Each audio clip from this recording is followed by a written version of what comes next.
तो गाइस आज हम जिस टॉपिक पे बात करने जा रहे हैं that is going to hurt a few fans out there because जब से यूनाइटेड ने अनाउंस किया है दैट भाई एक न्यू स्टेडियम बनने जा रहा है just across Old Trafford 100,000 seating capacity होगी उसकी, तब से काफ़ी फैंस को धचका पहुंचा है क्योंकि वो मेंटली रेडी नहीं है ओल्ड ट्रैफर्ड लीव करने के लिए। And I think this is the mentality, this is the mindset that needs to be change.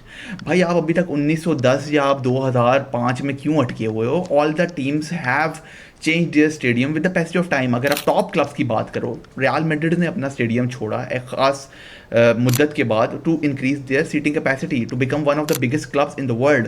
Camp Nou renovate हो रहा है because they can afford to renovate. यहाँ पे ओल्ड ट्रैफर्ड रेनोवेट नहीं हो सकता। We have a railway line going just across Old Trafford, Liverpool और United को जो लिंक करती है railway line. Then we have 2 canals just around Old Trafford. तो भाई आपकी जो कैपेसिटी है वो इस तरह से इंक्रीज नहीं कर सकती ओल्ड ट्रैफर्ड की। We can not renovate Old Trafford to increase its capacity.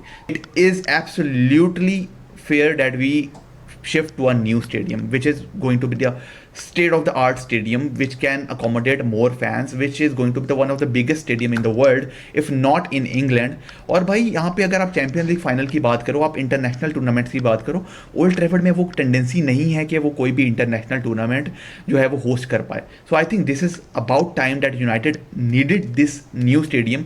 और भाई न्यू स्टेडियम होगा, फैंस के पास प्रॉपर एटमॉस्फेयर होगा, एक आपको प्रॉपर बड़े क्लब वाली फीलिंग आएगी। और आई think this is one of the biggest thing that United needed the most right now. And I think those fans जिनके सेंटिमेंट्स अभी भी वहीं जुड़े हुए हैं ओल्ड ट्रैफर्ड के साथ, I absolutely adore Old Trafford. Of course I have been there, I have no felt that atmosphere, but भाई I think this is about time that United needed a new stadium. Old Trafford की construction हुई थी तो with the passage of time the capacity increase to 75,000 and this was like the maximum, जो एक बार limit को touch कर गई थी।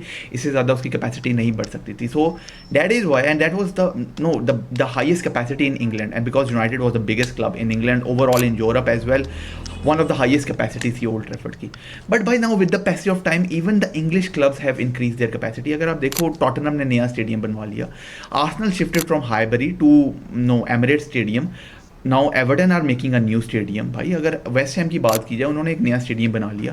सो भाई all the clubs have slowly and steadily increase their capacity, have shifted to their new home। अगर आप इसी उसमें बैठे रहो कि भाई ओ हमारी तो सारी सक्सेस ही अब इस घर में है तो हम अपना स्टेडियम नहीं चेंज करेंगे, ऐसा कभी भी नहीं होता। With the passage of time changes आना है and change is important and change is necessary for United right now. I think this is a brilliant idea. और भाई आपको पता है कि पैसा आपकी जेब से नहीं जा रहा, पैसा आपके न्यू ओनर्स खर्च कर रहे हैं या ग्लेजर्स की पॉकेट से जा रहा है या जहाँ से भी जा रहा है। I don't care, we need a new stadium, we need new facilities.